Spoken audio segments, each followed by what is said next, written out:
Good evening, Mr. Chairman. My name is Zach Wahls. I'm a sixth-generation Iowan and an engineering student at the University of Iowa, and I was raised by two women.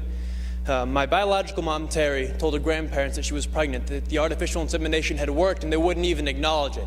It actually wasn't until I was born and they succumbed to my infantile cuteness that they broke down and told her that they were thrilled to have another grandson. Unfortunately, neither of them lived to see her marry her partner, Jackie, of 15 years when they wed in 2009. My younger sister and only sibling was born in 1994. We actually have the same anonymous donor, so we're full siblings, which is really cool for me. And I guess the point is that our family really isn't so different from any other Iowa family. When I'm home, we go to church together, we eat dinner, we go on vacations.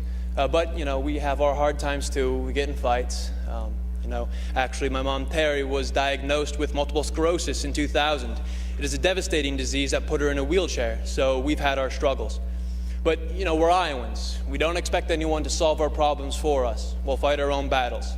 We just hope for equal and fair treatment from our government. Being a student at the University of Iowa, the topic of same-sex marriage comes up quite frequently in classroom discussions. And the question always comes down to, well, can gays even raise kids? And the conversation gets quiet for a moment because most people don't really have an answer. And then I raise my hand and say, actually, I was raised by a gay couple, and I'm doing pretty well. I scored in the 99th percentile on the ACT. I'm actually an Eagle Scout. I own and operate my own small business.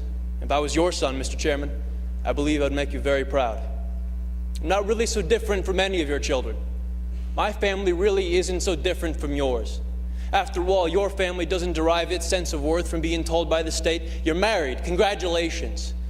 No. The sense of family comes from the commitment we make to each other, to work through the hard times so we can enjoy the good ones. It comes from the love that binds us. That's what makes a family. So what you're voting here isn't to change us. It's not to change our families. It's to change how the law views us, how the law treats us. You are voting for the first time in the history of our state to codify discrimination into our Constitution, a Constitution that, but for the proposed amendment, is the least amended Constitution in the United States of America. You are telling Iowans that some among you are second-class citizens who do not have the right to marry the person you love. So will this vote affect my family? Would it affect yours? Over the next 2 hours, I'm sure we're going to hear plenty of testimony about how damaging having gay parents is on kids. But in my 19 years, not once have I ever been confronted by an individual who realized independently that I was raised by a gay couple. And you know why?